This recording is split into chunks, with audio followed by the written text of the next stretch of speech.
There is a moment every year when the entire world pretends something impossible just happened and almost no one stops to question it. You go to sleep, you wake up, and suddenly an hour of your life is gone. Not lost, not forgotten, but removed, as if it never existed in the first place. Nothing in the sky changes. The sun doesn't move faster, the earth doesn't rotate differently, and yet your entire schedule shifts instantly. And somehow that is treated as normal. Because every spring we move time forward by an hour, and every autumn we move it back again. And the explanation given is so simple that it almost hides how strange it actually is. We're told it's for efficiency, for saving energy, for making better use of daylight, and those reasons sound reasonable enough to stop the conversation. But the more you think about it, the less it makes sense, because none of those explanations require changing time itself. And that's where something starts to feel off. Because we're not adjusting our behavior to match the day, we're adjusting the day to match a system, and that's a very different thing. The clock changes, not the sun, the number shifts, not reality, and yet we reorganize everything around it as if reality was the thing that moved. That reversal is subtle, but once you notice it, it's hard to ignore. The official origin doesn't help either. In 1895, a man proposed shifting time so he could have more daylight after work to collect insects, and somehow that idea didn't stay small. It spread, it scaled, and within a few decades, it became policy affecting entire nations, not because it aligned with human biology or natural cycles, but because it made industry run longer. That transition is documented, but it doesn't explain why something that started like that became something we follow without question. And this is where it gets uncomfortable, because systems that shape how billions of people live don't usually come from something that small, or at least they don't remain unquestioned if they do. But this one did, and over time it stopped feeling like a change and started feeling like it had always been there. That's what normalization does. It removes the moment something was introduced and replaces it with the feeling that it was inevitable. But daylight saving time isn't the beginning. It's just the part you can see. Something bigger changed before this ever happened. Before the mid-1800s, time wasn't standardized at all, because it wasn't meant to be. Every city followed its own local solar time based on the actual position of the sun in that exact place. Noon wasn't a number on a clock, it was when the sun reached its highest point in your sky, and that meant time was different depending on where you stood, and that difference was considered correct. That sounds chaotic now, but it wasn't. It was accurate. It matched reality. Then something forced it to change. When railways began to spread, small differences in time became a problem for scheduling, and instead of adjusting the system to match reality was redefined to match the system. By the 1840s, railway companies in Britain had already begun forcing standardized time across regions, and within a few decades, that standard replaced local time almost completely. That's the moment everything flips, and it flips quietly. Because nothing about the Earth changed, the sun didn't move differently, but time itself was redefined, and once that definition was accepted, it didn't stop at railways. It spread globally. In 1884, the world was divided into 24 time zones, clean lines, across a planet that doesn't naturally divide that way, all anchored to a single reference point. In less than a century, humanity moved from thousands of local time systems to one global structure, and almost no one questioned it. And that's where the question starts to shift without you noticing. Because time stopped being something you observed and became something you were told, something that could be adjusted, shifted, and imposed at scale. And once that happens, the system doesn't just measure time anymore, it controls it. Once you accept that time was standardized for systems rather than for people, the next question starts to form almost on its own, because if something replaced what came before, then whatever existed before must have been different enough to be removed. And the more you look into it, the less it resembles the simple system we use now. It wasn't just a clock counting hours, it was multiple systems layered together, tracking different cycles at the same time. That sounds abstract until you see it. If you stand in Prague and look at the astronomical clock, it doesn't just tell you the hour, it shows you where you are inside several different cycles at once. It tracks the sun, the moon, phases, seasonal changes, and multiple time systems simultaneously all moving together in a way that suggests time wasn't meant to be reduced to a single number. And once you see that, it's hard to ignore what's missing now, because modern clocks don't show any of that. They give you a number, hours and minutes, moving forward in a straight line, the same everywhere within a time zone, regardless of what's happening in the sky above you. That simplicity is useful, but it's also a reduction, and reduction always means something was removed. And this wasn't isolated to one place. Across Europe, across Asia, across different cultures that didn't share the same systems, time was tracked in relation to celestial movement, not just counted. The Antikythera mechanism, recovered from a shipwreck and dated to around 150 BC, could predict eclipses and planetary positions using mechanical gears so precise that we didn't fully understand them until recently. That shouldn't exist that early, or at least it doesn't fit the timeline we're usually given. And when something doesn't fit, it's usually treated as an exception instead of a signal. The same pattern shows up again in India with the Jantar Mantar observatories, massive structures built to measure celestial movement with extreme precision, using nothing but geometry and sunlight. These weren't decorative, they were functional, built because existing systems weren't accurate enough. And that raises a question that doesn't have a clean answer. What were they trying to measure that required that level of precision? Because that level of effort suggests that time wasn't just a schedule, it was something tied to larger cycles that mattered enough to track carefully. And when systems like that exist across multiple civilizations, the pattern stops looking random. It starts looking consistent. And consistency usually means something was understood, not accidentally discovered over and over again. Now compare that to what we use today. A clock tells you the hour and nothing else. It doesn't tell you where the sun is, where the moon is, or where you are in any larger cycle. And that absence feels normal because we've never been taught to expect more. But once you know those systems existed, that absence becomes harder to ignore, because it's not just that we simplified time, it's that we replaced a system that was connected to something real with one that isn't. Once you see that time was not always linear and simplified the way it is now, the next layer becomes harder to ignore, because it is not just about clocks, it is about calendars and the body itself. The system we use today feels chaotic when you actually look at it closely, with months of 28, 29, 30, and 31 days arranged in a pattern so irregular that most people memorize it using tricks rather than understanding it.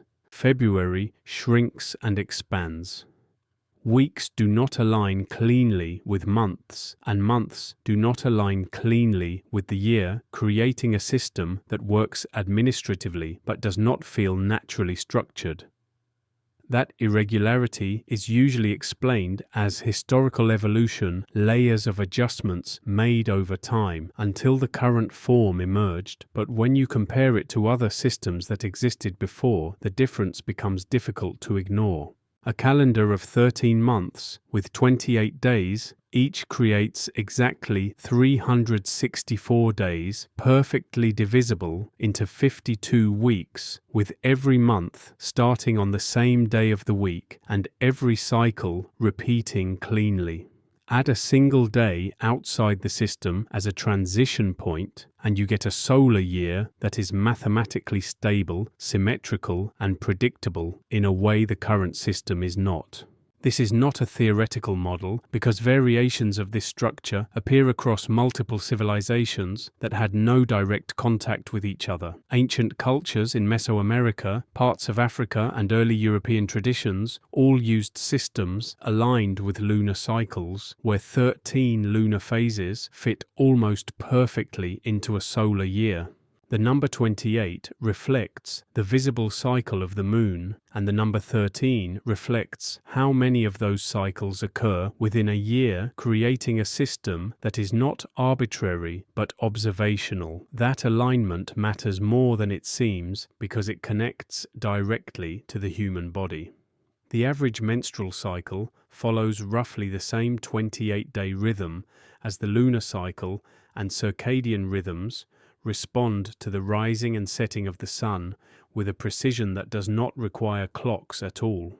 These are not cultural habits, they are biological systems embedded in the body, calibrated over hundreds of thousands of years to respond to real environmental signals rather than abstract measurements.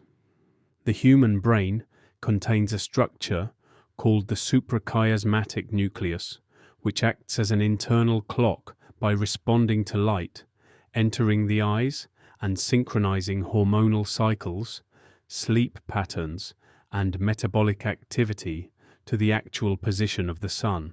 This system does not recognize time zones, it does not recognize daylight saving time, and it does not adjust because a clock changes by an hour. It continues to follow the real sun even when the external system shifts around it. That creates a split that most people never notice directly, but it shows up in measurable ways.